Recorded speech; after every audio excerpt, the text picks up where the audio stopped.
not slept. Really? That's why you look like you're gonna die? Yes. Makes sense. It's the all new Tickle Me Waldack. Wow. Nice. Nice. We got to get a soundbite of that somewhere. I like it. All right, we are streaming. So do I start the advertisement now? Today's episode of Nintendo Dads is brought to you by Tickle Me Waldack. Ugh. I'd be scared. What would a Tickle Me Waldack doll look like? Harry? Oh, for sure. For sure. Would it tickle you with his beard? Yeah, I like it. We need a Like a list lot. of games that Jesse really hates as well. Mm-hmm. Mm-hmm. Anything with a gun. Anything with a gun, you hate games like that? Mostly. You know what? Hey, Tim, I think Jesse should try that giant game that you were playing. Oh yeah. You got 2 codes for that? You got 2 codes. Jesse, that feels like a Jesse game. What game? Did you like Captain Toad? No. Mm. Oh, I know what Do you're you- talking about. Do you like Triforce Heroes? No. Do you like being tickled? There you It's an go. If you got time, check out my video. See if you like what you see, and then let Justin know. That sounds inappropriate. Check my video out. See if you like what you see. See what you You drop do a you like. it? You know what I'm saying? Drop a sub. Check my stuff. Check it Yeah, out. check my stuff All out for online. girls. Yeah. All for girls. Cams live. Webcam Dads- dads. Webcam Dads after dads. dark. When I had my usual background on with my friends. Yeah. One of my friends said, "Hey, your background looks like a porn set with my lights and stuff." I had to We turn should it off, so- we should totally do like an episode of like what we call like webcam dads. And just like just stressed out, be like, I'm just balancing the budget. Oh, I gotta write out checks. So there's a channel in England called Dave. Okay. And if just before it goes off, which is like 2-3 in the morning, they do Dave Station, like Babe Station. Okay. And it's just like a chubby guy in a vest and some pajamas eating Dave? a kebab on the Nice. chair while watching TV, answering the phone. Nice. I think we got a real market there. Do you know what I Drinking mean? beers, Like 4 relatively middle-aged Got some dads around. dads, just yeah, exactly. Call me. That'd be hilarious. Well, I think we should probably start now before it goes Yep, worse. this is going very south. We're getting in the Mega Dads territory or Dads After Dark territory. exactly. Yeah, it's not. All right. It's not quite the Megadads yet. Give it a few minutes. Yeah. So which is worse, Mega Dads or the Dads After Dark? Mega dads. To be I don't honest, know. I I actually don't haven't know. heard After Dark yet.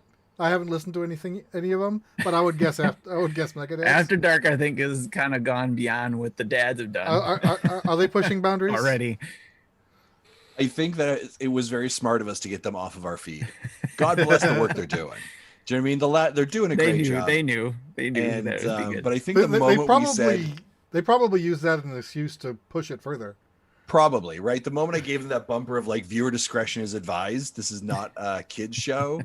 I think they leaned into that real heavy. And but the emails I got the first day that was on our main stream, on our main feed.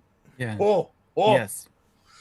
that was Good- not a good Good decision. job. Good job, Dads After Dark. Good job. Right? Exactly. The hate mail we got.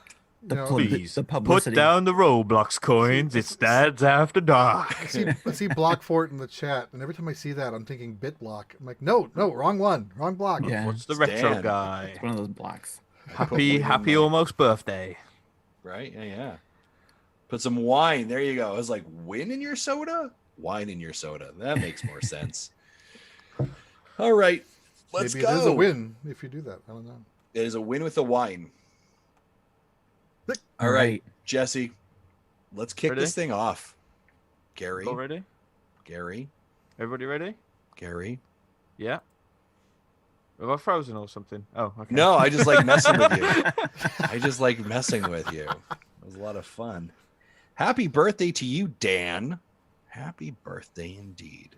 Happy birthday, Dear Dan, happy birthday. I love the way we like, right, we're ready to go, and then we just go off on another tangent. His birthday week. Birthday. That is birthday. Okay, hold on. Before we even It's his start birthday this. week. His birthday's not till the week, 19th. Birthday. I have a friend whose wife is like, it's my birthday month. Yes. I'm like, "Pfft, get out of here. You're What are you- drunk. Go What are you, home. 2? Hey, stop talking about the Queen of England that way. The queen of No, I was like, no, I'm not. There's none of this birthday month stuff. And then when someone's like, it's my birthday week. No, it's not going to happen. Technically, it's my birthday tomorrow in my time right now. Well, happy early birthday to It you, is for real? Gary It's your Gray. birthday? Yeah, Awesome. it's the 17th today here. Do you know what I got you? Yeah, it is. Sweet FA. The same thing I got you last year. Sweet FA. Sweet FA. Let's go. Let's do go. this. Welcome to Nintendo Dads episode 276, recorded on April the 16th, 2020. And on tonight's episode, we're talking Switch updates, some rumored games, and do a battle roll, Jesse, and just play that music.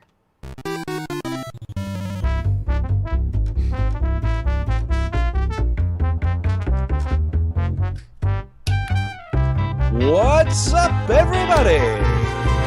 That is right. It is the sweet, sweet, sultry sounds from across the pond. My good friend, the man who has been missing, who sleeps through his alarm, whose birthday is just 24 hours away. So spam him on Twitter. Ladies and gentlemen, Mr. Gary Gray, good to see you, sir. And the crowd goes wild. Right? Oh my gosh, it's Gary Gray. The one with the sexy voice from England. Hi, guys.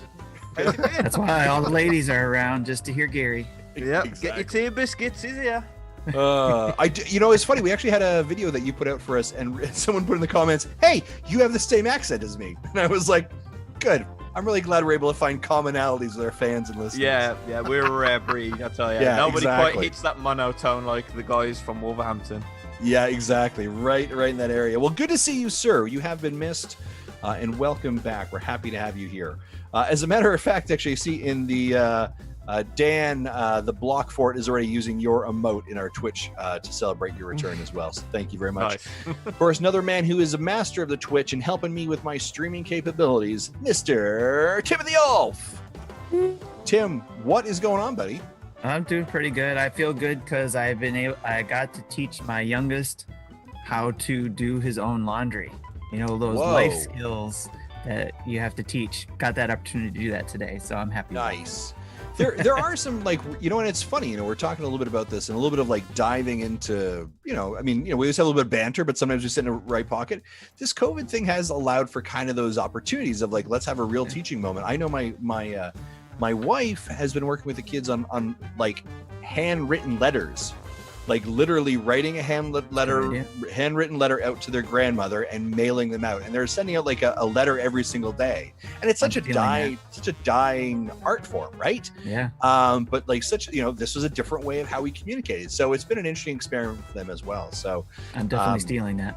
yeah, definitely. I'm going to try and teach my child how to fold. Well, I shouldn't say that. My kids can fold their laundry and do it quite well, mainly because I'm a lazy parent. Speaking of a gentleman who's not a lazy parent, going over to Mr. Jesse Waldack. He's not lazy. He's so successful. He's actually sent kids out of his house. Jesse, how are you today, sir? That's right. And so we thought one of them might have been coming back, but so far that she's still okay. Yeah. Yeah. With the whole COVID thing, and also as the same time as allergy season, and it makes things a little difficult because you need to. My eyes are really itchy right now, and what doesn't help is I told you about the demolition my wife started a month ago in the bathroom. Yeah. It's still being demolished, you know, slowly but surely. So I think she kicked up some good stuff earlier today when, as soon as I was upstairs for dinner, my eyes just went red. Oh. So if we see you wander away, just know that you're having a fit. Sure. Okay. Cool. Well, hopefully you feel better, and hopefully, you know, that doesn't dust up too poorly here, folks. Yeah. Well, down in my basement, it's a little bit better, but upstairs it gets worse again. That's fair enough. Well, gentlemen, shall we dive right into it? Sploosh. Sploosh. Whoops. Sploosh is an interesting word to use there. Ladies and gentlemen, Sploosh. of course, our news and everything brought to you today is by Patreon.com. And I want to give a big thank, of course, Patreon.com/Nintendo Dads, not just Patreon.com, but our actual one specifically. I want to give a big shout out to 3 of our new Patreon subscribers, John, Mark, and Bulzer. Thank you so much for jumping in. You know, the amazing part is, and I've said this before, they get to jump in and not pay a dime for until at least the end of May, if not longer. And as a matter of fact, that's for all of our amazing Patreon folk. And we have seen some increases as well, saying, hey, I already support you guys at $5 or $10. I'm going to support you at $30 because guess what? For the month of April and May, we are not taking any of your Patreon pledges. Why? Because life sucks right now for people, and there's no reason for us to be taking your money. So, guys, thank you so much for, no matter what, just coming over and supporting us on Patreon and checking us out. And whether you're upping your subscription and getting some of that bonus content, you may as well go all the way and get all the bonus content, get all the posters, get all the pre and post audio, get into all those chats. You may as well do it. It's free for 2 months. It's like a Netflix subscription trial offer, but better. That's what I tell myself. So, guys, thank you so much for doing that as well. I also want to give a big shout here as well. Thank you so much for the continued support that we see over on Twitch. I talked about this last week. If you guys want to continue to support, you want to find a way, head over to Twitch, use your Amazon Prime, Twitch Prime sub. We're happy to take that, or give us a follow. We're happy for that. Or hey, just retweet our stuff, or send us an email, or share a post, or engage with us. That's really what helps. Watch a video that we do on YouTube, all that kind of good stuff. But man, we have seen so much support and growth there. So I thank you so much for that. But enough about those little bits and bobs, folks. Let's get right into the news. And we're going to lead off the news today with kind of the big one. And we talked about it last week that it's still a bit slow for Nintendo news, folks. But I guess the big one that we're going to talk about today is the Nintendo Switch System Update 10.0.0 released Monday or Tuesday, earlier this week.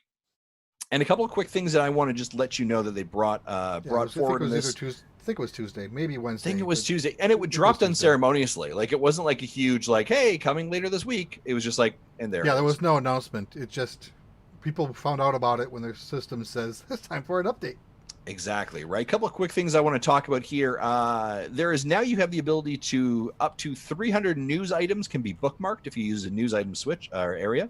More game data, not saved game data, can be transferred back and forth between the system storage and the SD card. So this is very interesting. Again, you can now move games back and forth between the system storage and the SD storage. So I took advantage of that. We'll talk about that later. We can also do some analog stick and button configurations, and it can now be changed for paired controllers. Up to 5 favorite custom configurations can be saved for each type of controller. And you can actually now see displayed play activity and delete play activity that has been moved from the friend setting. And there are 6 new Animal Crossing New Horizon avatars added as well. So the couple of things that, I think there's a lot going on there, but I think the big things that stand out to me, and I want to hear you guys' topics or thoughts on this. First, the customization or reconfiguration I thought was great. And I heard this very quickly in the community for able gamers, right, who need that additional support, that accessibility. This is a great step by Nintendo. And again, we're not individuals who require that level of support, but I think having that customization, allowing people to kind of reconfigure their controllers to play, I think is a great thing to do that. Currently, Xbox, I think, definitely leads the pack in that. We've seen their accessibility controllers that they use, but I think it's great to see Nintendo make those customizations. And if you're a person who requires those type of changes or those configurations, or maybe your child does, man, I'd love for you to send us an email. We'd love to hear that, hear information about that, and hear maybe how that's impacting you as well. Of course, the new avatars. Who doesn't like a new avatar for their console? I like that. But I think the big thing here that I thought was great was that moving of games back and forth on the console memory and the SD memory. And Gary, I'm going to throw it over to you. What do you think of this, and what's kind of your highlights? For me, it's definitely accessibility. I think that the more people that can play games, the better. And it's always a shame if someone's like lost an arm in an accident and they can no longer play. Like the Wii was great for that, right? Because there's a lot of one-handed games with the Wii remote. And as you say, Xbox partnering with Special Effects with the adaptive controllers has been really good. And you can use those on the Switch as if you use one of the 8-bit do dongle things to use the Xbox controllers. But this is a step in the right direction. You can map a lot of buttons. You can switch the left stick and right stick over and stuff like that. There is a few limitations on it, like you can't switch the analog stick for the D-pad, which is a shame because that would have made Link's Awakening perfect, but there you go. And it also doesn't work with stuff like the GameCube controllers if they're plugged in. But I mean, it's a great addition. You can't really moan about it too much. I know that a lot of other people want it on a per game basis because like Xbox does that with their Elite controllers and stuff like that. But it's a good start for Nintendo, and it's definitely going to help people out. Now that you got the zoom function and there's a lot of accessibility being added to the Switch as this launch. Well, you can't save per game, but you still can save up to 5. Yeah, save 5 slots here. And just swap them out, just as long as you remember which one's which. Yeah, exactly. So there is a little bit of presets that you can have set up. And I think you're right, Gary. Like, it's not exactly probably what everybody wants, but it's a step in the right direction, right? If you think about this, 2 weeks ago, this didn't exist. Now it does, right? So we're moving the boulder up the hill in the right direction, right? That's great. Tim, what about you? Anything from this kind of set that really kind of drove to you? I think you guys covered all the bases there. I mean, just the main thing is a step in the right direction, and hopefully it's a little bit more consistent than just how many years before we had the last major update. Yeah. Where it's not just fixes. So that's the only thing I would say. Sure. Okay. Jesse, the memory card switching back and forth SD to home console, what do you think of that? I think it's useful. I think I've only had one instance when I needed it. When I first got the Switch, I had a game downloaded in system memory, and at the time, the only way to move it to the SD card was to delete the whole thing and then re-download it. But at least now it saves a step. Yeah. I know. Like for me, I had. I have a 256 gig micro SD card in there, and it's filling up slowly but surely, right? But then I'm like my core system, I always had like this extra 12 gigs of space because I had like 12 gigs of space and I put in my SD card, and then it's like everything defaults to my SD card. So I had like 12 gigs of just like that wasn't being used. And I was kind of like, but everything defaults to the SD card. So how do I use that? Like, do I have to remove the SD card and then download something? So I thought that was a bit of a pain. So what I've just done is I literally went in and I moved Luigi's Mansion from my SD card up into my game console, ate up some of that space, and then I freed up space in my SD card. So again, it's kind of just, you're moving boxes around essentially, right? But it's kind of nice to be able to say, I just looked at mine, and I still have 22 gig free in system because everything's on the SD card. Yeah, that's exactly it, right? So it's kind of like, well, hold on a second. I can move a fair bit over onto system and like kind of free up some space, kind of a little bit of organizing and cleaning the fridge and optimizing it. So I thought that was a nice feature as well for them to be able to do. Yeah. Anyone else on that one? It's more of it's like I read a lot of it, and it's more like I'll use it. I know it's there, and then I'll get more used to it as it becomes needed. Yeah. Like you just said with the data stuff, I didn't even think of that to like move something from your SD card to the memory. So I just selected the move function to see what it looks like. And because I literally have everything on the micro SD card, it tells me I have no software on system that I can move off. Yep. I must be the only one who commits the crime of literally archiving everything. As soon as I finish the game, it's archived. It's gone. You know what, Gary? You and I both actually. The moment I'm done with it, I archive it. I don't delete it. I archive it. Yeah. I do. I should be archiving stuff. I have probably 100 games on here. Yeah. And that's still not even everything that I own. I get to a point though, like I archive games, but I always have like these ones that are kind of like always on my dashboard. So it's like my active dashboard of like, okay, I need to go in there. I need to put another 2 hours in that game and I'll finish it or whatever it is. Right. And then I think the other part is like for us and Gary being part of the Nintendo Village and Nintendo Dads as well, you recognize that like we are fortunate enough to be given codes from developers. Right. And sometimes there's like, hey, cool. I've just like sprinted through this game. I have finished it. I'm not going to go back to it. Do you know what I mean? But I've done the review or whatever, so I'm going to get it off. And so I do a lot of archiving too. So I'm actually thinking about expanding. Exactly. 135 games on the system.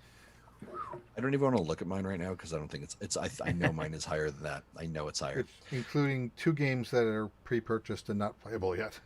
There you go. There you go. Which one? Which 2 are those? See, which one was it? Club 51 games. And Picross S4. Oh yes, Picross S4. Let's talk more about how wonderful that is, Jesse. Let's talk about S4. That was announced, kind of quietly announced a few days ago, and then like for some reason, and then today it got picked up by more sources just because it was in Nintendo's PR. But we knew about this scoop ahead of it. It'll have the similar type of modes that previous Picross S's have, but it will have a new mode with a large puzzle mode that'll give you 30 by 30s, which I think is the first in the franchise. I think there'll be 2 of them. And then, similar to what the E series did, I think starting with about 3 or 4, is if you owned previous games, you get bonus puzzles. You can get, if you have the previous S2 or S3, you can get up to 3 40 by 30s. By having that save data for the previous games on your system. The unfortunate part, the older games are on sale. Okay. The unfortunate part was I was being slightly sarcastic about that. You were not. Touche. That was my bad for letting it pause. And then I actually look in the document, and sure enough, there it is, Picross S4. I was like, oh, okay, I guess. Yeah, I did have it in the notes. You did document that. That is totally my bad. I apologize for that. Right? I'm an idiot. All right, folks. So that is, yeah. That is our 10.0 update to the operating system. Just for one moment here, I need to sit in this pocket because obviously we are missing Mr. Marty Estes. So I would be remiss if I didn't do my best Marty Estes impression. Guys, I'm missing the folders. The folders is what I need, and themes and folders. Woo! Is what I need. Right? We miss you, Marty. We know that that's something that you've always been asking for. 10.0, folks, that is not what we're getting yet. And I highly doubt we're ever going to get it. If 10.0 didn't do it, I don't think we're getting it anytime soon. As a friendly reminder as well, if you have done the 10.0 update, friendly reminder, also update your Joy-Cons. Joy-Con update is very important as well. Yes. All right. Folks, we're going to move on to lots of games that were announced this week. This kind of like slew of games that have come off. I think I put like 3 things in here, and then I come back tonight, and there's like 8. Going. Okay. So. First thing I would say here, and actually, Tim, this is not necessarily a game right away, but you're excited about this one. Dev Diaries dropped for Ninjala on YouTube. Yes. Yeah. So for anybody who's looking forward to it, like my kid is, and who's got me hyped up for it, I've been actually, I got both of these now queued up to watch. So, because it's very interesting for me just to kind of see what they're doing to get it ready to bring out. So I'm excited for it. Just thought if anybody else was interested, we'd bring it up because they just announced it actually while we were getting ready for the show. That's great. I'll have to check that one out as well. A couple other games to mention as well. Fairy Tail has been delayed from March 19th, which was about a month ago, to June 25th. This is a magical JRPG. We have Double Dragon. Sorry? I don't even think I knew about that one. I didn't either, no. We have also Double Dragon and Kunio-kun series, the NES game from Technos Japan. Available as individual purchase or a kind of virtual console without branding. Releasing today is Crash and the Boys Street Challenge, Double Dragons 1 to 3, Renegade, River City Ransom, and Super Dodgeball. As Jesse mentioned, Picross S4 to release on April 3rd. 23rd. Thank you. Is this Crisis? Is that how you say that? Yes. Crisis? Yes. Crisis Remastered. Now, this I woke up to first thing this morning, and this was all of the buzz on the internet. And then they, with some screenshot, with just like a screenshot, and then they formally did an actual PR blast about halfway through the day. I don't know much about this game. I remember seeing it a long time ago, but I don't remember like the hype around it. Do you guys know this one? When it was new, I think it was 2007. It was like the most sophisticated PC game The benchmark. out there. The benchmark. So new computer people building new machines would. The question is, will it run Crisis? And that was the bookmark benchmark. Uh, Again, it's a shooter game, so I didn't care, but I know other people, I'm sure, do. And I didn't have the equipment to run it, so I never got to play it. Gary, what about you? Yeah, I remember this being on the 360, right? So I think this means that the Switch is only a couple of Halos and maybe one or two other games off becoming the 360. I think it did get a portable. PS3 360 kind of remaster, but they didn't call it remastered. It was basically the original game with a version up of the CryEngine. This is like now a full remaster that'll be out on all the platforms. To your point, Gary, I did read someone's tweet about that today. They're like, "Hey, Borderlands, BioShock, Yeah. Crisis. Now we are just short of Halo 3, and we've got an Xbox here." Yeah, we're literally only missing Nuts and Bolts and Gears. Banjo-Kazooie Nuts and Bolts, Perfect Dark, and that's it. Yeah. I then do you've got have to say that this actually fulfills my prediction for 2020 because I said that we were going to have PS3 and Xbox 360 remasters coming over the Switch. A lot of them suck. All right, go in there and mark them off as a winning point already. And I think one of us said the next 10.0. I think one of us also said the 10.0 is going to be folders for operating system. I think one of us made that stupid bet too. That may have been me. Jump Force Deluxe also got announced. What else is in here? Star Wars Episode 1 Racer. This was not, we've known this before. This had been announced earlier. This is coming just gave out us on a release date. Yeah, gave us an actual release date of May 12th, 2020. The screenshot for this looks horrible. Well, see, I looked at the website. So they have the Switch in the sand, right? And then there's a screenshot on there that looks pretty decent. But then all the other screenshots on that same site or whatever the news thing was look like the N64 graphics. Mm-hmm, So I was like, are you showing us the old game? I hope it's, remastered. Yeah. From the second this got announced, I was kind of expecting it to not be the greatest remaster. And I'm still expecting it not to be the greatest remaster. And after seeing them screenshots today, it is kind of worrying that it just looks more like a stock standard port, which isn't a problem as such, but I think people have got their hypes level way too high now, and I don't think it's going to be quite to the point of like Spyro and Crash Bandicoot and stuff like that. I can't wait to see more of the layout of the expectations of what this is. Is it just it's like a virtual console-esque type thing where we're bringing over the old game to work on your Switch, or are they actually enhancing the graphics at all? Yeah. When was this game originally released? Like 2000?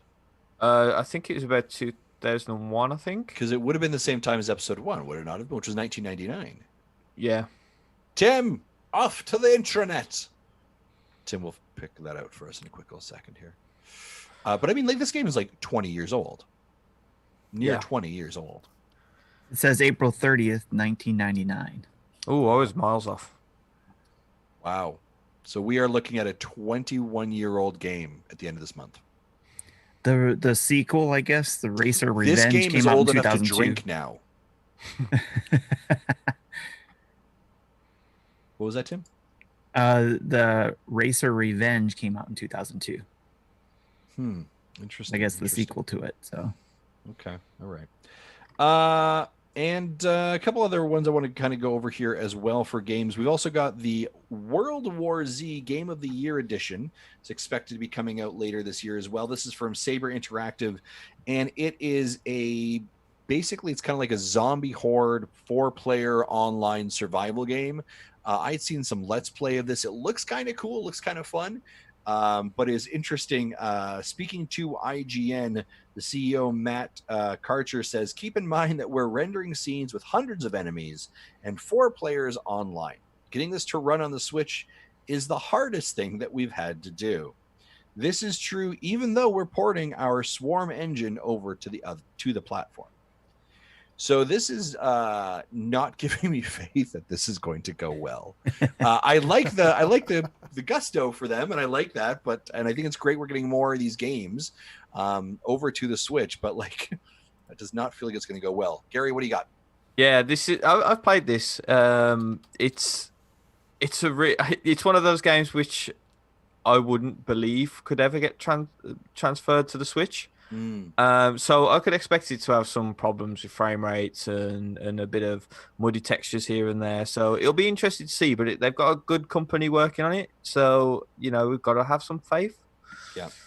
The interesting part as well is that Saber Interactive is the same studio behind the Witcher 3 port. And Matt's comment regarding the toughest thing they've ever done is comparing it to the Witcher 3 port, obviously, as well. Yeah. So that is quite the event there.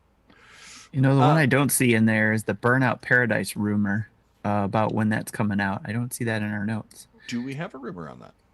Yeah, there was a rumor that it's supposed to release on June 19th. Interesting. And that's right around my birthday, so they must be getting that ready for me. Just getting ready just for you. Yes, just for me. Because, Awesome. EA heard me complain about them all the time. So they were like, okay, well, let's throw out Burnout Paradise and Crisis. And, Yeah. and then I'm sure we'll hear a bunch more too. There you go. Right. Fingers across for Apex Legends, right? From EA. Let's go. Yeah. Okay.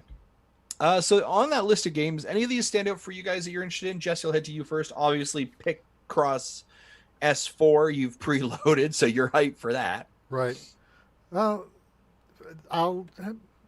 look into Fairy Tale more when that closer when that comes out to see if that's a JRPG I'm interested in or not. Other than that, not really. And I know some people like Roger would probably be like Jump Force.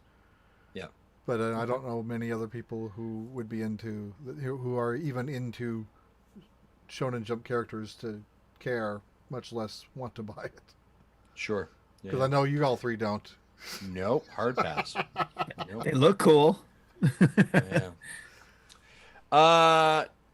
People in the chat over in Twitch and YouTube, let us know, are any of those games that I mentioned a couple of moments ago, are you excited for any of those? Are any of those kind of striking your fancy?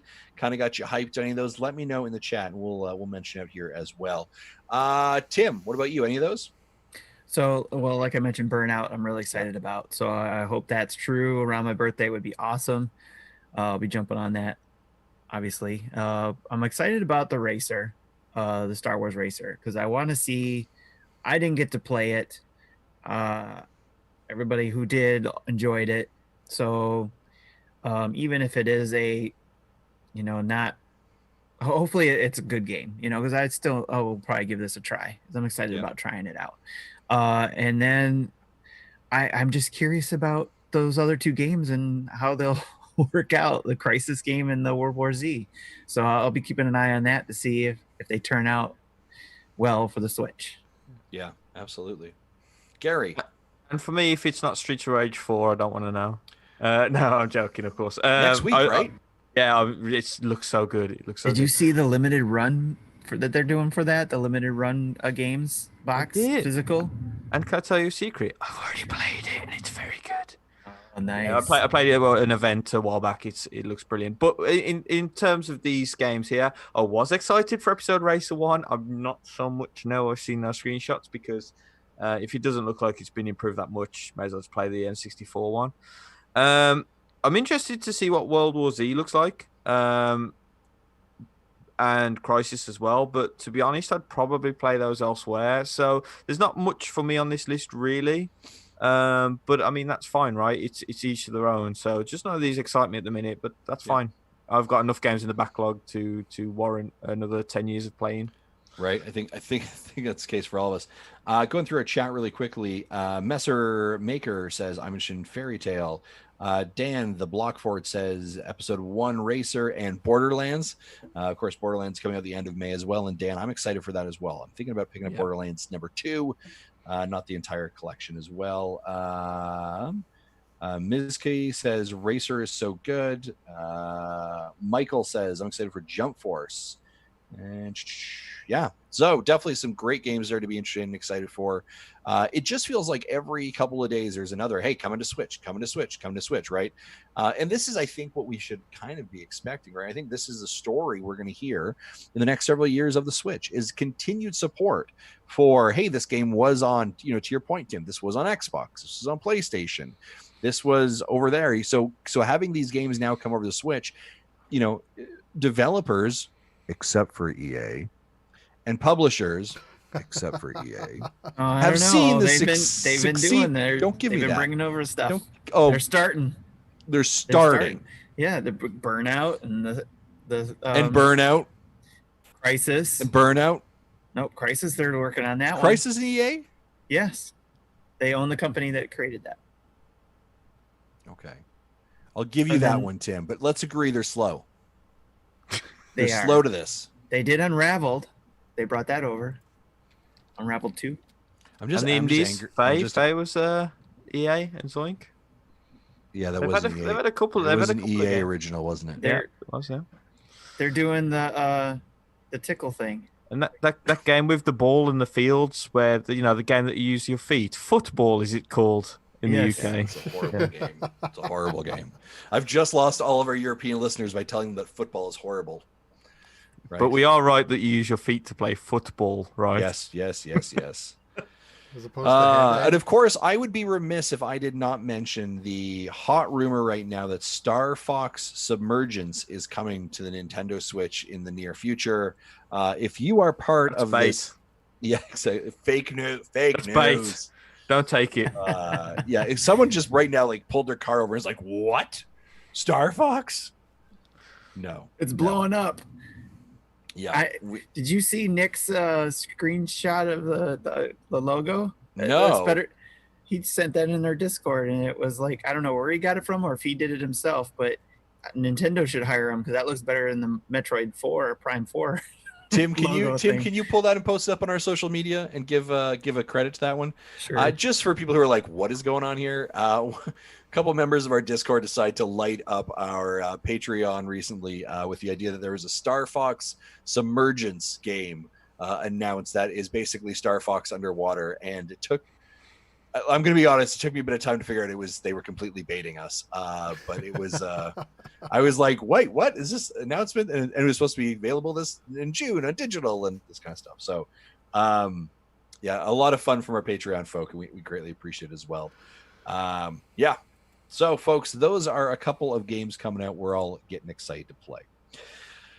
All right, let's transition into a couple other pieces of information here. Couple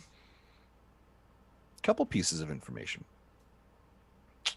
This one's actually breaking now, or is breaking relatively quickly. So I don't know if, Jesse, if you want to maybe pull up an article to start speaking about it, just so we're aware of it. For those of you that are kind of in the video game industry know, Jason Schreier from Kotaku has officially resigned his post. And if you're like, why does that matter and why is that covered? Well, Jason was notorious. And also, if you've read the book, Blood, Sweat, and Pixels, which is a fantastic video game book, by the way.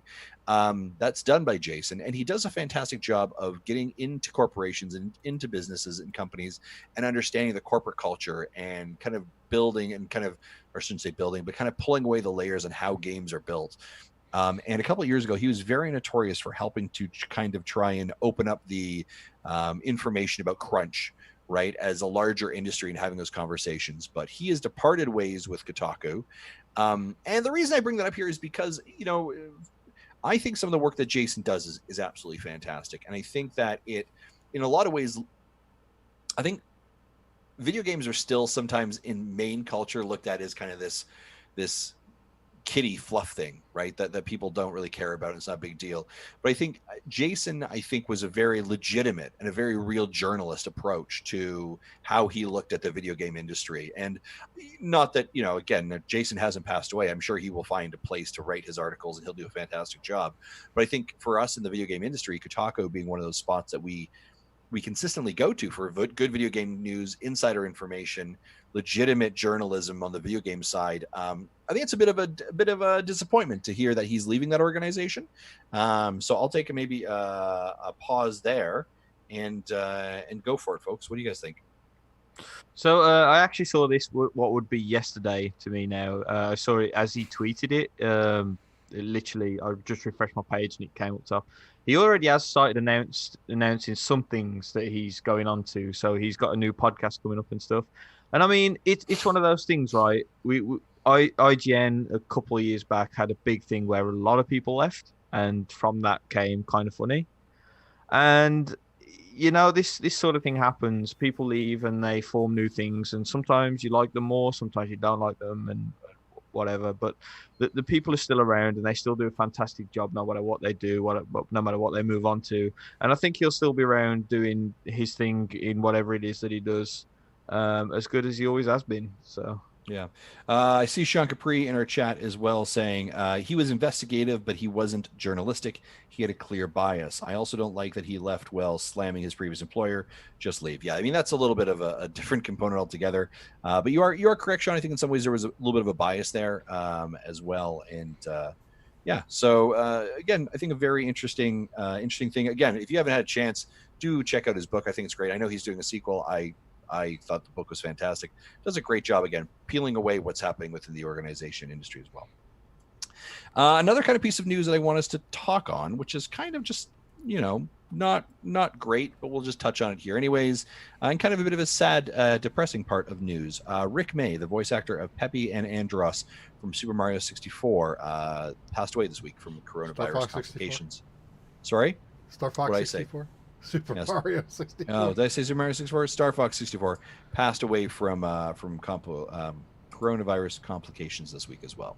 So that's definitely very sad, and we wish his family well. Obviously. I mean, it's crazy, isn't it, that someone can live on as a bit of an internet meme as well. I mean, if you go to the Google home screen and type "do a barrel roll," which is his most famous line, the Google home screen literally does a barrel roll. Yeah, such an iconic, whenever anyone ever thinks of Star Fox, that do a barrel roll is the first things that comes up, right? Like that's just kind of one of those iconic sound clips. So definitely very, very upset, or I shouldn't say very upset, but very sad, I'm sure, for his family as well. Folks, that is kind of the big news. Let's jump into some rumors, shall we?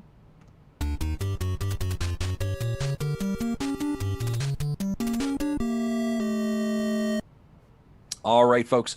So this bit of rumor comes actually off of the back end of the 10.0 firmware update, and data mining has occurred on the Switch 10.0 firmware update that hints that a new Nintendo Switch model and evidence of a second display feature is coming potentially. So you may have seen a lot of news on this as well.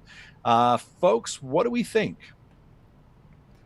So I think that a lot of people are running with the idea of it having a literal second screen, which I really do not think so. Like, I haven't read too much into this rumor because it's not really my kind of thing. But I mean, it can literally mean that maybe there's a Switch optimized for VR, which runs on two screens. Maybe it means that it's basically being embedded in there for when they go to events and need the Switch to run the screen and a TV above it, like retail units and stuff like that. So I think that it's one of those things that can be sort of warped into whatever someone's fantasy about it is, but I really don't think it's too much to look into. But there is going to be some wild speculation about it, of course. Sure. And that's where I come in with the wild speculation. Let's go for it, Tim. Let's go. I'm kidding. No, I agree that it's, people tend to look at this stuff a little bit too deep, but it's fun to dream what it could possibly be. One aspect of it I thought of is some technology that LG uses with their phones, where they plug in their phone into a case that has a second screen. So potentially, if you look at the Switch, and I was just looking at it at the bottom, there's, it's got two kind of like places where something could hook into where the plug is, that potentially, if it was get into the case right, you may be able to have a second screen on it, and that could lead. Those two circles you're seeing is used in the dock to help guide it. Yeah, but it could be used also to guide something else, right? So I'm just saying, I'm dreaming here, so bear with me, that it could potentially go to a second screen, and it goes with something else that was said before, that they were looking at porting 3DS games over to the Switch. So I'm just dreaming. So if it could be diddly squat for all we know. Like you said, it could just mean like what you were saying, Gary. So just some code to help them display something differently. So I'm not sure, the optimal way to do it is to find some way to have it. You hold it in your hand, and then still have an image on the TV Wii U like. But how does that get transmitted to the TV? You would need like a wireless dock that, or something, or not a dock, but some sort of wireless, optimally wireless way to do it, and which would add latency and could be it adds more confusion to how TV setups are now. But the thing that interested me more is the mention of the possible new model, which doesn't mean it's anytime soon, because back when we talked about when Switch Lite was first announced, they talked about that the evidence of its existence went back to firmware 5, which was like 3 years before. Yeah. Or I guess not 3 years, obviously, but it was like 2 years before. So this doesn't mean anything's coming soon. No, exactly right. You gotta remember, Nintendo listens to us, right? So they went back to the Adam drawing board and saw that we had the 2-screen device you guys came up with, and they were like, "Hey, we need to go back to that." Yeah, it sounds like a great idea. Right. For those of you that don't, those of you are like, "What are you talking about here?" If you go back to, I think it was around just before episode 100, when the Switch was still kind of in infancy, and we hadn't heard much about it yet or seen it yet. We brought on our good friend Adam Leonard, and Adam did a real-time drawing composite of us discussing what we believed the Switch would look like from what we knew it would have or what it didn't have. And in all fairness, it didn't come out too horrible. It wasn't too far off from what it ended up being as well. So, yeah, I mean, I think, the evidence or the commentary about a new hardware revision isn't shocking. I think, of course, everyone jumps to, so it's a Switch Pro's on its way. Eventually, maybe, who knows, right? Like, that's what we thought last year, and it turned out to be Switch Lite. Exactly, right. So there's a lot of additional space going on there as well. So we'll see what ends up happening. It's always fun to speculate. But if they do somehow end up putting like 3DS backwards compatibility into a Switch Pro, I will be all for that. Yeah. There you go. Fair enough. Make it Labo VR compatible. 3D. Just strap a 3D headset to your head and you'll be grand, right? You'll be fine. Yeah. All right. Let's do a little bit. So that's a little bit of the rumors that we heard speculating, spinning. Let's do a little bit of a discussion, shall we?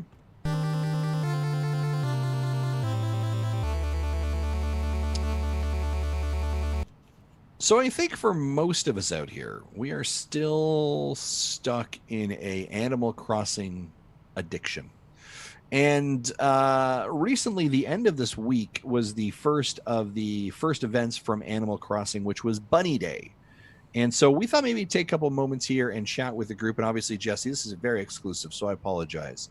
But let's talk a little bit about Animal Crossing's first event, Bunny Day. And what did you guys think of it? Gary? I actually quite liked it. I know that a lot of people were like, "Damn those eggs, they're everywhere."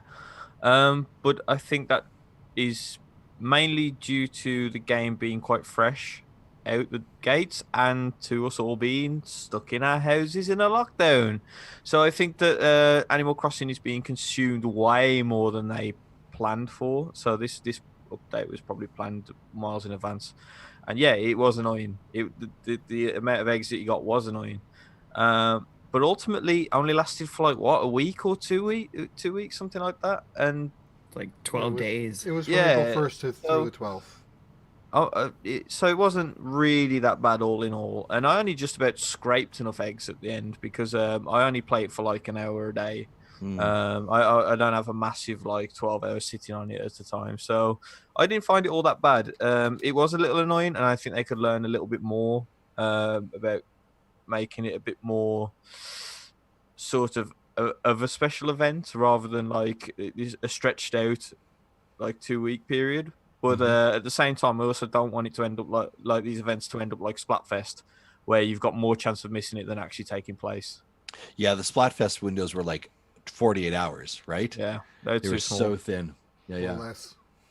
Yeah. Tim, what about you? Yeah, I think we talked about this before on one of the previous episodes, especially when the bunny day started.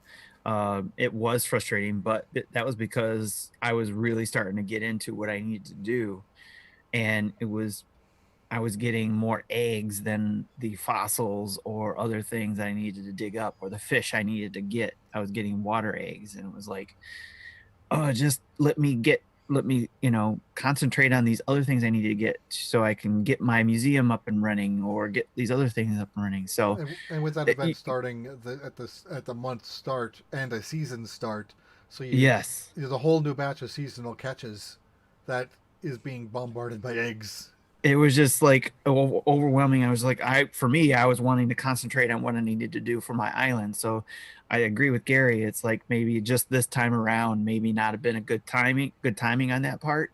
Because then when I got done with that, I was like, I need more eggs. I need more eggs after they slowed it down and did the patch. I was like, oh Mhm. crap, now it's ruined. I should have just stockpiled all those eggs while I could instead of getting irritated. Yeah, But then for sure.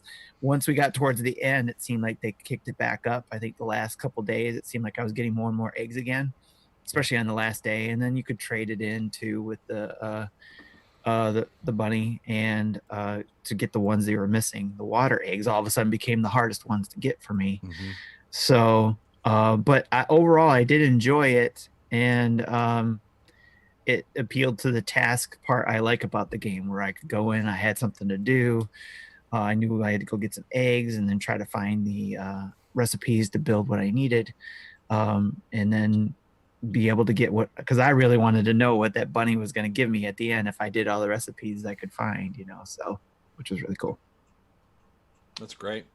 Yeah, it's funny actually, Gary, your commentary there of like, the game was only out for like 2 weeks before we kind of deep dove into Bunny Day, right? And of course, that's just a byproduct of when the game was released, right? That's just the nature of it, right? Yeah, I found Bunny Day for the first couple of days like, oh, this is interesting, cool. I'll grab my eggs, but I was like, these are all really ugly. Like all of these crafting things are super ugly. And I'm like, and I'm not going to craft them. Or if I am going to craft them, I'm going to craft them and I'm going to sell them right away. I was not having any of that. But to your point then, Tim, I was like, oh, look, there's a fossil. Nope, that's an egg. Oh, look, there's a fish. Nope, that's an egg. Like I was like, okay, I'm just getting a little bit tired of it. It was actually funny. I basically sold all my eggs, didn't craft anything with them. And then so I'm like, okay, good. Bunny Day is done. Whew, awesome. And then like literally yesterday, I'm running around the island and I'm finding eggs still lying around the island because obviously like either they had fallen or they got shook or something came out, but we just didn't collect them all. So I'm like, there are more of these things just laying around. Like it will not go away. I just want it to leave. So yeah, Like glitter. Yeah, like I was glitter after a project. exactly I was right. thinking the same thing. Just egg glitter everywhere. So yeah, it was good to kind of be done with it. I thought, yeah, it's good to be done with it.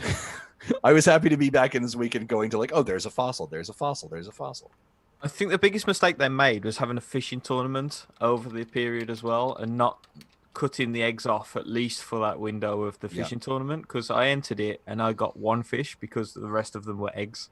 That was the day that annoyed me. Like I said, overall I didn't find it too bad, but that day was irritating, just because of that reason. Yeah. Speaking of fishing tournaments, that's a little frustrating for me because I don't get on my Switch until later, after the time the tournament's already done and closed. So I didn't even know the tournaments were going on until somebody mentioned it in their Discord. There's a really easy solution to that. Let's do the time warp. Yes, that's very tempting. Gary, are actually. you a time traveler? No. I don't even do the tarantula farming thing. Like the game is meant to like be played at a casual pace. Like this game could go on for 2-3 years. Like I've seen people now whose islands are basically downtown Tokyo, like completely rammed to the max. There's no space left on the island, not a single square inch, and it's because they've time traveled and tarantula farmed. They they've probably had the hours out of the game, but like if you let it. Like we know these updates are getting patched in at the time. Mhm. And I'm always worried that if you do all that stuff and the island gets busy and overcrowded, that you'll just do what basically go on it just for the special events and that's it. I want Yeah. it to last a bit longer than that. Plus, I've got another 2 people on my island who take all the fruit, sell them all, and then I'm the guy with no money left just trying to catch bugs with a net. Right? Isn't that true statement, right? Like Yeah. my daughter's like, I'm gonna go resource farming. And I'm like, okay, we need to put some boundaries around this. Right. Like I came back I came back too long ago, and my kids had cleared a whole forest of the trees. Like they were cut everything down. And I was like, I had intentions with that. And I was like, all right, well, apparently that's where the new shop's gonna go because you've cleared the forest already. So that's what's gonna go there now. I'm more my design decisions are being made by poor decisions my children are making. Well, I was going to talk about this in the what we've been playing, but being as we talk about it now, I may as well get it out here as well. There was one thing that really irritated me with Animal Crossing so far, and that's that my daughter started the game before me. So she became the lead resident on the island. And it was about a week or so in, and I was like, why haven't I even got an axe yet or a shovel? What's going on? And I was pro having the one island per Switch. Until I realized that there was a lead character and it wasn't me. So we had to destroy the island, start again. So yeah, that wasn't very fun. Yeah. Especially explaining to a 5-year-old where her pretty dress and shoes has gone. Yes. Yeah. That's a difficult conversation. Yeah. I have the same conversation with a 9-year-old. I have decided to build some bridges. And so Tom Nook has put in the infrastructure to build the bridges, but of course they kind of map it off the area and they put that little guy there and they're like, hey, come donate. Everyone could donate money to the bridge. And I said to my daughter, I said, awesome. So I have decided that we're going to build a bridge. I have chosen it here. I have spent a bunch of coin moving places around, getting things set up, getting shops done. I see you have a bunch of bells. Why don't you go donate to the bridge? Be a good participant and contributor to our economics and our community that we're building. And she said, nope. She goes, I have to pay off Tom Nook first.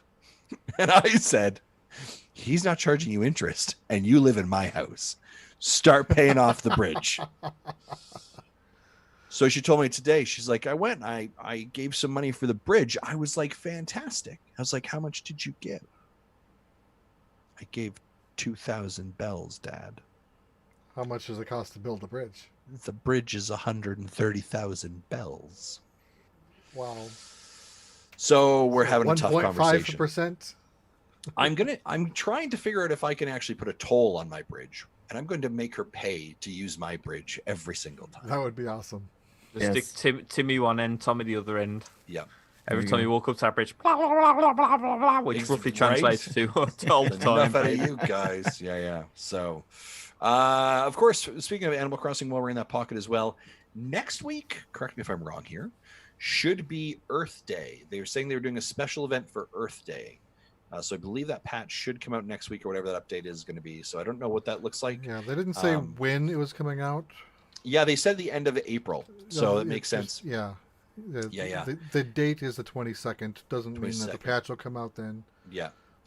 And I want to go back to your other statement here, Gary, that you mentioned about kind of like people who are like, oh, time traveling and tarantula farming. And again, if that's you, I don't judge you. Hey, play it how you want to play it. Yeah, exactly. Yeah. The Nintendo gods will judge you. But it does feel like a game. And again, I'm such a newbie to Animal Crossing, right? So I'm putting this from my context. It's not a game I want to rush. Do you know what I mean? That's the same thing with me. Like, I honestly don't care if people play games. Like, if they want to speed run Breath of the Wild by hammering trees that land right onto Ganon's castle, that's up to them. That's fine. But for me, it's relaxing, it's savoring. So I think that like putting work into like time travel and like hammer it on a massive city in a day, just not the way I want to play it. Same as you. And I've always felt like that with Animal Crossing, but more so with this one. Yeah. But I do want to touch as well that it's actually a really good game to play with the family multiplayer. Not a lot of people talk about that, but having the multiple people on the island at once, and you don't have to keep changing file. You can change who the lead character is to do their stuff on the fly. Yeah. And it's also really good because now my daughter kind of knows about what happens with houses. And she's only 5. She knows that someone else owns the house and you have to give them the money until it becomes yours. Yeah. Yes. So there's some good lessons in there, and I'm really glad. Good reading too. But the one biggest problem is I can't get my other half off the Switch now, and we're stuck in the same house. And I see her playing it, and I'm like, I just want to have 5 minutes on it, please. We have used it as a bit of incentivizing for like, is your homework done? Is your chores done? Then you can get your hour on the Switch, right? And so, but I do agree, like the multiplayer function. And I know that I had some, the first week of it, we just about had a bloodbath here at the house, right? When all 4 of us were trying to play, and it was just like, we're gonna go resourcing farm. My oldest daughter was like, "Well, I want to go build my house, and I want to go build an axe." And you're like, "No, we're resource farming. That's what we're doing, and we'll swap positions. And if you need stuff," I found, and maybe this is the thing that you're experiencing, Gary. In smaller groups, like 1-to-1, right? Me and my one daughter, or me and my other daughter, right? Maybe those groupings work better. The larger the group, the more challenging it gets, the more difficult I find. But if it's a really great co-op function, and you're right, Gary, a lot of people don't talk about that. But I think from a parenting perspective, from a gaming perspective, from a couch experience, like it's so fantastic. My youngest last night, she's like, "Can I just sit around and play Animal Crossing on the big screen?" I was like, "Sure." And I just sat with her, right? And she's like, "Well, do you want to play?" And I was like, "No, I don't have to. I can just sit here and just watch you play." And she's like, "Oh, look at this, Dad. Look at that." And like, it's just such it's a very cool experience. And actually, it was really funny. A couple of days ago, she's like, I can't remember what she said to me, but she's like, "Yeah, did you hear that you can do blah, blah, blah in Animal Crossing?" I was like, "Really?" I was like, where did you hear about this? She's like, Dad Crossings podcast. Nice. I was like, "You're listening to the other podcast?" She's like, "Yeah." "And did you hear Bobby has a nice house and does this?" I'm like, "Who's Bobby?" And then I was like, "She's talking about Bobby Pauls." I was like, for frick's sakes. So yeah. Yeah. From my family's perspective, and I realize that I know not everybody has this capability like you guys are doing it your way, where you got one Switch or maybe 2, but for us, each family member has their own Switch because over time they got their own, and we all have a copy. I've talked about it before. I was able to pull together some cash and be able to get it, especially during this time. So we all got our own copies, and we've been playing it that way and have been coming to each other's islands. And kind of going back, take a step back for a moment. I've been doing the same thing, a slower pace. I've been actually trying to not, unfortunately, listen too much to Dad Crossing or go into the Discord, because I want to experience it just like a brand new gamer each step of the way, or a brand new player to that game, each step of the way. So, and we're all doing it together as a family as well, experiencing it around the same time, or even though I got to play it a couple weeks ahead of time, I'm helping my kids out with it, and my wife too, and then we help each other out by going to each other's islands and selling different fruits that we have, or I give them all the fruits that I was able to collect so they can plant their own. So it's been fun that way, coordinating that way, coming to each other's islands. And there's been a connection, especially with my youngest kid, with that as well. And the biggest thing for him is the reading portion, because he struggles with that. So, how old's your young one again?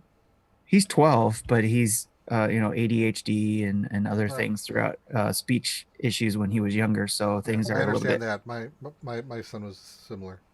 Okay, so yeah, he's a little bit farther behind than normal 12-year-olds, but it gives him the opportunity to read and then be able to follow those instructions that he needs to do. So I've been helping him with that, and kind of bummed I can't get the guide for him, because that would be another thing that he'd be able to read.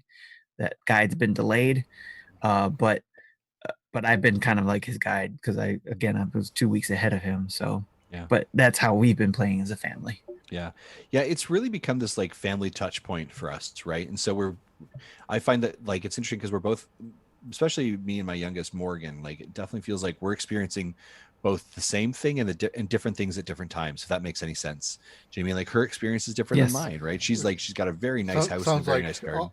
sounds like when we played Breath of the Wild. Yeah. Yeah, exactly, right. And that's what it And- reminds me of too. Yeah, exactly. And I think they did a fantastic job. I want to answer some questions here in the chat here as well. Ebicel asks, what about visiting other towns for turnips and better turnip prices? I suspect, Ebicel, what you're asking me is, how do I feel about that? And sir, I would say that is pure supply and demand economics. And I am 100% fine with that. Do you know what I mean? That is stock market pricing. That is fine. Going to someone else who has the better price, that is fine. That is Yeah. information spreading and supply. That is Well, you is start no that with the manipulation fruit of a too, system. right? Sorry? I mean, you start that with the fruit. If you got different fruit Yep. than somebody else, you go back Yep. and sell your fruit to their island, so you get Mhm. more money. So it's cool.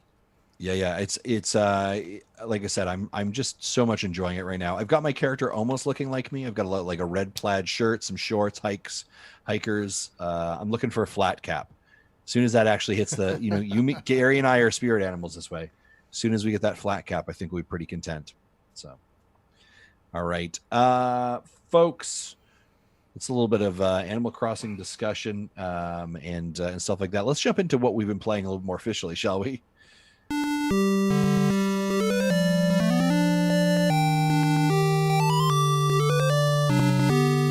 Right on. Jesse, let's throw to you first, sir. What have you been playing? Right, so most of my week has been continuing Pixel Cross Adventure, which I bought last week. I bought the Japanese version because it came out a week earlier. It just came out in North America and other regions today, and it started off kind of like what I expected. But instead of just being fed puzzles off of a menu like the Jupiter Picross games usually are, you're actually traversing a map and finding the puzzles in the world, which is a neat little thing. And your main goal is to chase down a certain character. I'm not going to try to spoil anything. It's a very thin plot, but it's still a plot nonetheless. But when it was around the 250 puzzle mark when I got to level 8. Unlocked a section of the game that I literally stalled me for 2 days, and I wasn't a fan of that. I'm like, okay, that was a little overkill for what you needed to do. So just something. I won't. If you saw my Twitter, you probably saw what it was, but I'll kind of leave that for you to find it for yourself for now. But I eventually did get past that. Like brute forced it, and again, once you see what I had to do, you'll know what I meant. But now I'm in the last area, and I should be able to. I expect to be finishing the game in the next few days, and then I'll start another one of the other games I picked up today that looked interesting. Is called, I'm looking it up now, Wild True Learn. It's like a programming type of game. So I picked it up. Thought it was see what that's like. I'll be able to talk to that next week. That's Cool. Awesome. That's all right. Cool. Thanks, I'll Jesse. probably- Appreciate it. If I get around to it this weekend, I'll probably do a live stream of that. But we'll see what happens. Nice. I would also be remiss if I didn't stop here, Jesse. And if you are a person who is watching us live on Twitch or on YouTube, to call out your fantastic background on your virtual background here, but more specifically to call out Timothy Alf's new Captain Toad Treasure Tracker avatar, which is now added to our Nintendo Dad artwork, and that looks really good. Looks real good. I'm excited. Yeah, it looks well done. Well done. Speaking of Timothy Alf, let's head to you, sir. What have you been playing? So I've been playing actually a couple games since our last show that I did videos for. One I think is out. The other one is not yet. But I did Path of Giants. Mm-hmm. That video is out out on a YouTube channel. Yes. That is a Let's Play video.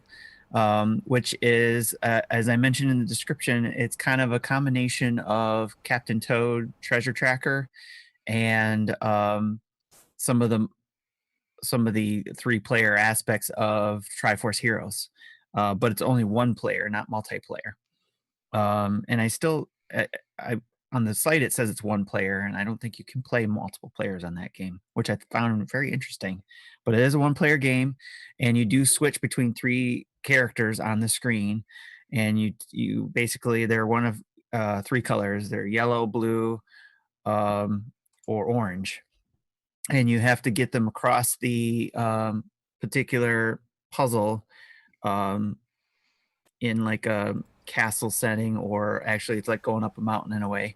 So more rocks and platforms there, rocky platforms, to their colored platform, and they use each other to get to those platforms and avoid issues along the way, essentially. So, but it's very small, kind of like the Captain Toad aspect of it. It doesn't turn in 3D environment like Captain Toad does. It's very set in the isometric view, and but I've been finding it kind of very relaxing to play.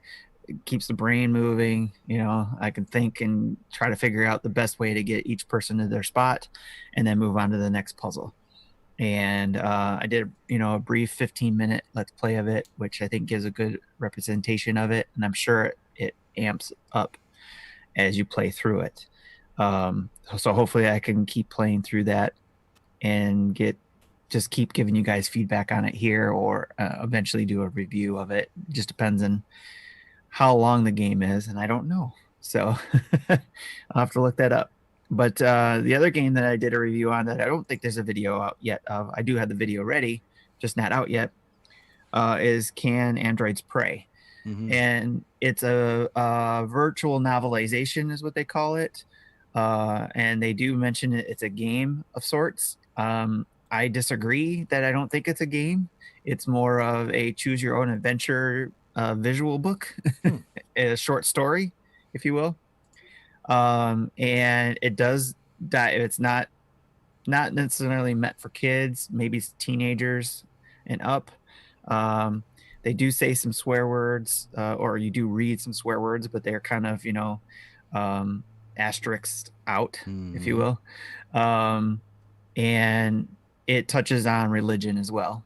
So it just depends on whether or not you feel comfortable with that, depending on the age of the person, or if you're just an adult and you're interested in reading it. It did win some awards. One of them, I think, was I don't want to mess it up. So they did win a couple awards. I did mention it in the video. Once that gets out, it should be out soon. It's scheduled to be released just shy of noon tomorrow Central Time. Okay, cool. Thanks. All right, so out tomorrow. I'll have that'll be a review of it too. So, of course, if there's any questions on it, you can always, hit us up on Twitter or in the YouTube comments. So, but I enjoyed the story. I did a couple rounds of it. I went through it twice, kind of doing my own choices, and then also kind of throwing off the choices in the second time around. I think the first time I went around, I got 100% of the story done. I think, but there's nothing that really tells me that, and that's the part I'm kind of disappointed of. Whereas if you played it like an Xbox, where you get achievements, you have a better understanding if you got all the achievements and you probably did it the right way, or maybe not the right way, but you got 100% of the achievements. So, but that if you want to learn more, you can go check out the video. And then on my own, I played Animal Crossing. Of course, we talked about that. And then Fortnite with my son. We've had a lot of fun with playing creative mode, where you jump into a lot of people's creations in that area, where there's, I think I mentioned this last week, there was a board game that we play. There's kind of someone created a Chutes and Ladders type thing. So we've been playing that. We've done 100 level course that we had to get through, and that was frustrating in a lot of cases, but he loves playing that, and it's not as stressful for him, so having a lot of fun with that. And I didn't get a chance to go back to the Into the Depths, even though I think I did play it a little bit, but that's my favorite game so far, and potentially could be my game of the year so far. Is Wow. how much I've been having fun with that. The Shinsen. I need to hear it before I say it. Shinsekai. Shinsekai. Okay. Into the Depths is the name of that one. And the Debtor School is actually, I play that a little bit too every now and then, and that's getting better and better. So it wasn't what I was expecting, so I was thrown off from that. And of course, I did the video on that one. But I'm actually enjoying the story and where that's going, and kind of reminds me of a comic book in a way, a graphic novel. Nice. So, yep, that's what I've been playing. Very cool. Awesome. Gary, how about yourself?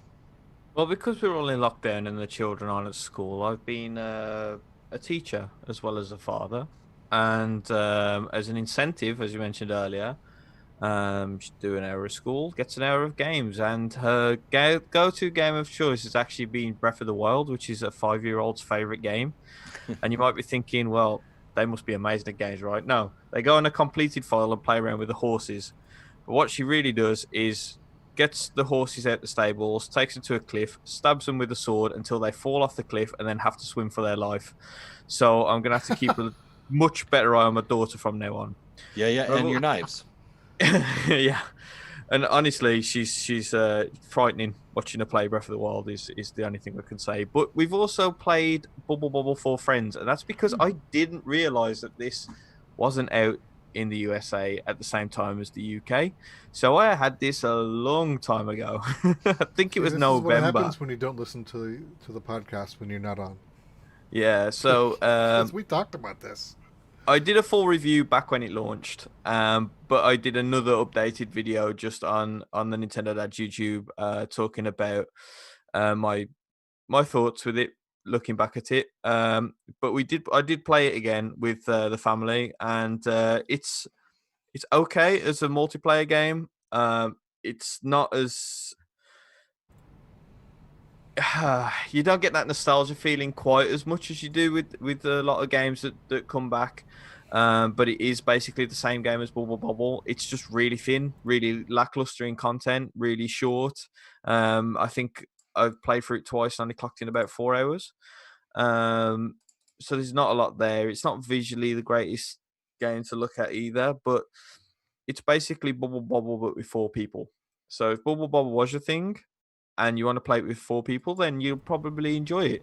But just a little note, it was a little bit on the expensive side when it launched over here. I don't know what the new price is for it, but it was quite expensive when it launched.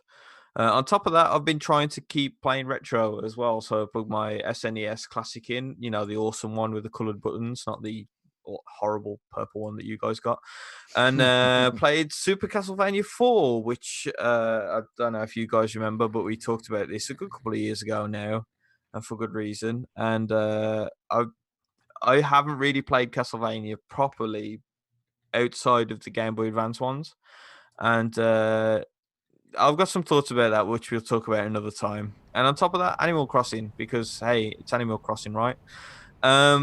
One little thing, I haven't played these games yet, but I randomly had $3 sat in my American account, and I have no idea how I accumulated these $3 because I haven't physically spent money on the American account, but they are there. So I did the honorable thing and brought 8 games.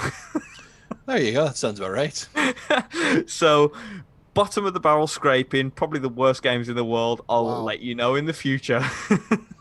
8 Right games on. for $3? Did I hear that right? Yeah, and one of the games I actually had to go past Is Sonic. I went. No, that is way worth more than that. But I had to go. Basically, I did it because I wanted to spend the least amount of money on the most amount of games. So I didn't include free ones, but I actually owned one of the games that I think was around 12 cents, and I actually really, really enjoy it. But I'd own that when it was like full price at like £10. Wow. So it's a big difference. But there is some really good games on in the American sale at the minute, including Mutant Mudds was in there, which is a really good game for the price, especially if you like retro games. Definitely check that one out. And the other game I was talking about was Hyper Sentinel, which is like a Commodore 64 sequel almost. A really good game. Yeah, I think there was some pretty big sales. Like I know, yeah, the folks over at Atui's, I think they had a sale on all their games. I think you can get basically the Atui collection for less than a $5. Yeah. SMG, so that would have been Death Squared. Yeah, Death Squared was in Death there. Squared Yeah, and it was like Super One More Jump. Yeah, they're like were like $3 each, I think. Yeah, Like that. super cheap. So there's some banger deals out there. Yeah, cool, excellent. So good stuff there. More to come from Mr. Gary Gray in regards to poor games to buy in the eShop. I like it. For myself, I have only been playing some Animal Crossing, and for those of you that were able to catch it live, I went and played some Overwatch and played as the new character Echo in Overwatch, who is a damage, and that is up on our YouTube channel as well. I was over on Twitch streaming it live, and I like Overwatch. I've enjoyed it for a while. I'm excited for Overwatch 2, and I got an opportunity to get in there and play, and it was a bunch of fun. So if you haven't already checked it out, I would highly recommend it as well. All right, folks. I think that's it. Breaking news, apparently, thanks to somebody we just got in our Discord from Xlong. He said open beta for Ninjala is coming April 28th. That's in our Discord, hey? Yeah, on the Switch channel. He just posted it at 12:22 a.m. here my time. Interesting. I wonder if it's going to be a signed up beta. I just finished off the Vigor beta. Sure, look at it. I guess I could say that. I played some more Vigor. The beta just finished on Thursday. I played some more this week. It's going to be a free-to-play game. I think it's definitely going to be worth some checking it out. It was some intensity for sure. It is a super tense game. I will tell you that. Right? You don't know if someone's going to walk around that corner and shoot you, and it's like 1990s Norway. It's cold. It's wet. It's creepy. It's I'm going to be honest. Like, it is a very intense game. Very, very intense. Sounds like it is. Yeah, I check it out though when it comes out and it's free to play. Gary, you're nodding. Did you play this game? No, I saw the beta was open though, so I was quite interested in taking a look at it. I'm not sure if it's my sort of thing, but it does look pretty good from what I've seen. Yeah. Again, if you like kind of like a survival kind of game, and yeah, check it out. Like I said, it's I've played kind of battle royale games before, but this one definitely had me like just like whoa. I remember there was a time where I'm like in this old crickety building. I've opened up the safe. Now, when you open up the safe, it literally comes up on the screen that says someone is opening the safe, and you're like, okay, that's fine. Well, the safe takes about 90 seconds to open, so you have to sit vulnerable. There. You're vulnerable for 90 seconds, and you're like, and these are all wooden buildings, and when people like walk on it, you can hear the crick, like all that, like, so you're like, where is that sound coming from? So the safe is open. I've got the ton of gear, and I'm walking towards a door, and I can hear somebody else walking. And I'm like, I don't know if I have a good weapon loadout. I don't know where they're coming from. And I hear them walking, they're walking, and they stop. And I was like, okay, what am I going to do? So I kind of slowly creep out the door. I can't see them. I'm like, okay. And I stand up, and all of a sudden, boom, I get shot in the back, take a little bit of one, and then I just bolt, and I run as hard as I can. And I'm jumping, but you can only burst and like bolt and run for so long. And like you're doing like these crazy large jumps the other way, but you're getting hurt yourself, right? So there's like a bunch of kind of like things going on there. I was able to get back to the base, but I was like edge of my seat, exhausted and crazy. So it's super tense. Highly recommend checking it out. That last battle you did on Fortnite, how did you do? I had to leave. I didn't see what you did there. The highest I ranked in today's matches was fourth.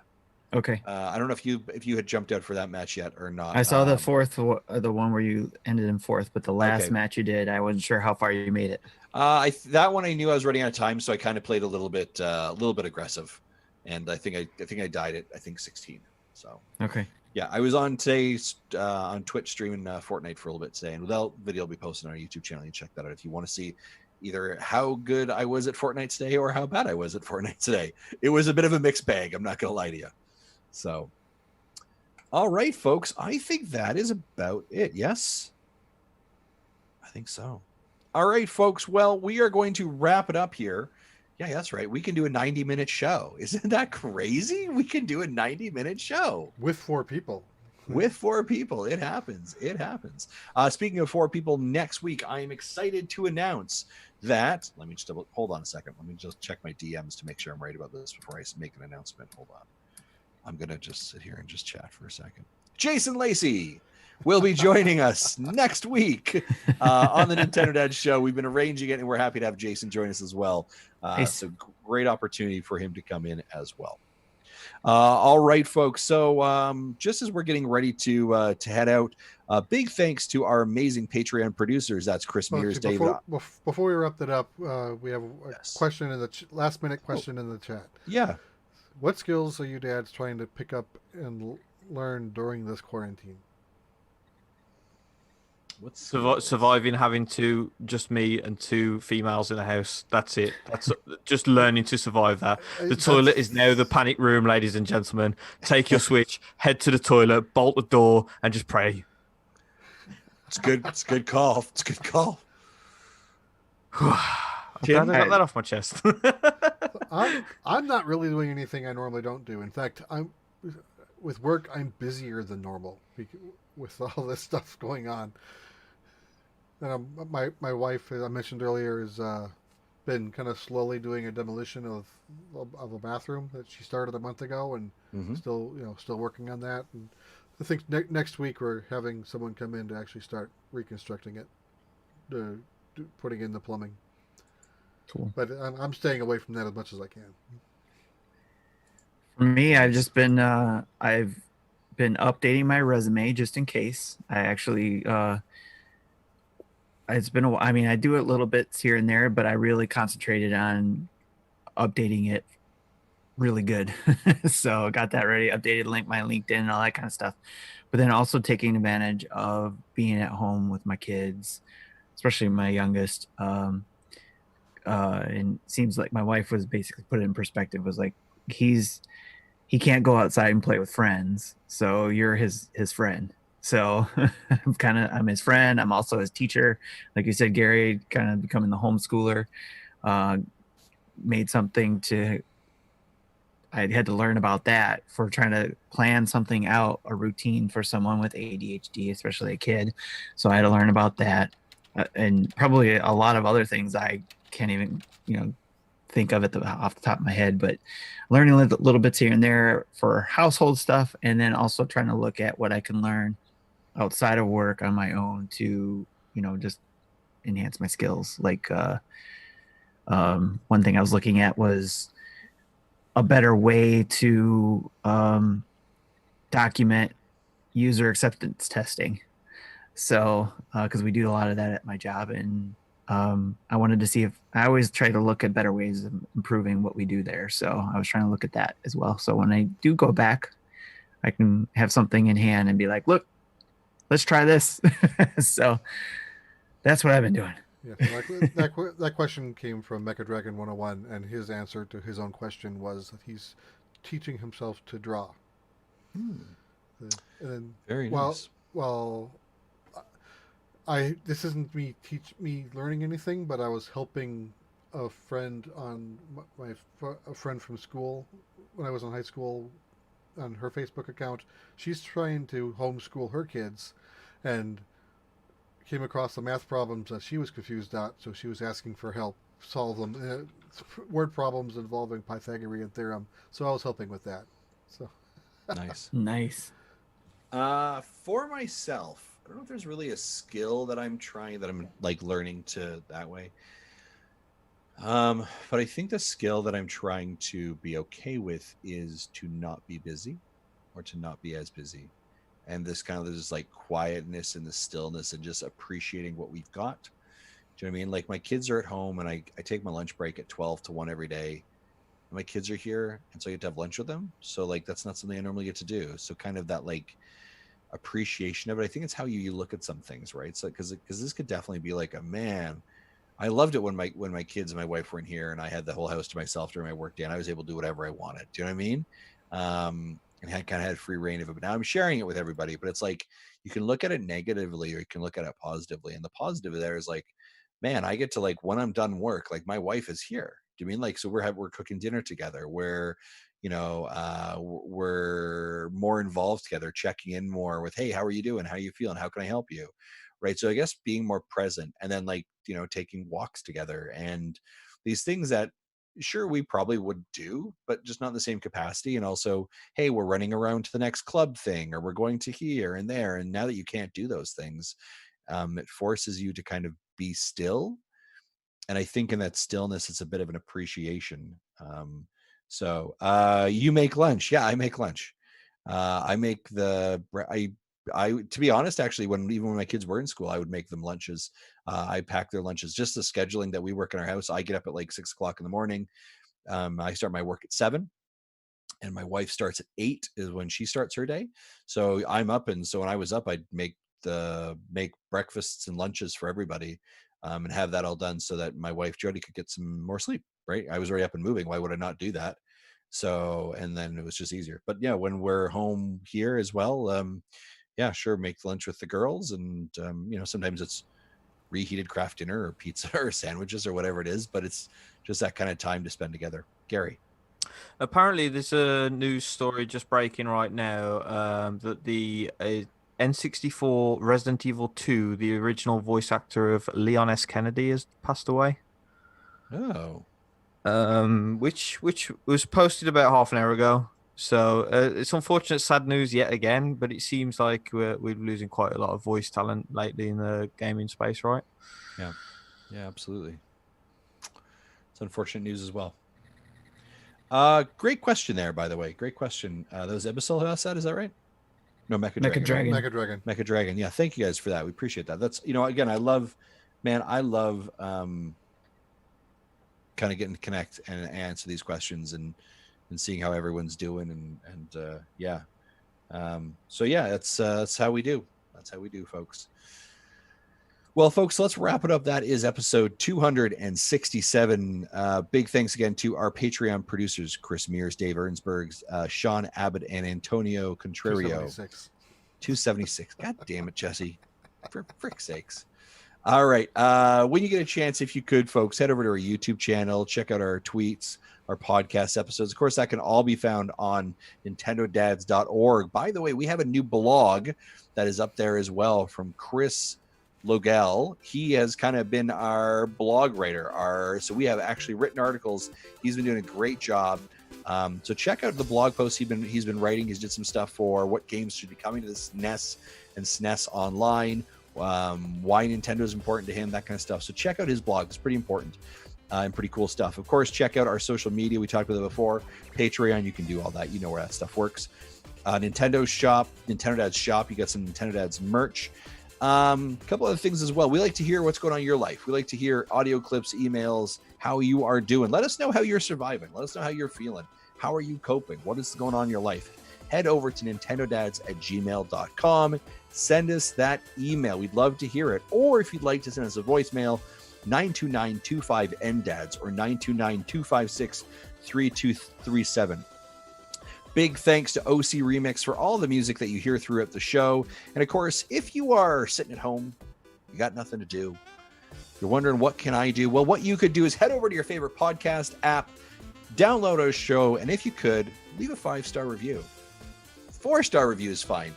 Anything less than 4-star review, move along. Go to another podcast, rate them at 3 stars, rate them at 2 stars, right? But 4 and 5 is how we do here. So if you could, rating us on iTunes or whatever your catcher is fantastic as well. Big thanks to Carter Johnson for the amazing artwork that you see here that we have. Obviously, the new artwork for Timothy Alf as his avatar is up there, and she's been instrumental in getting our artwork done. Thanks to Adam Leonard as well. We appreciate all of his amazing artwork. Big thanks to every single person who joins us in YouTube, on Twitch, every single week and is participating in this community. You guys are what makes this special. You guys are what makes this awesome. And we are so thankful and so grateful for your support. Be well, be kind, and take care of each other. For myself, for Jesse, Tim, and Gary, have a fantastic evening, guys. Bye-bye.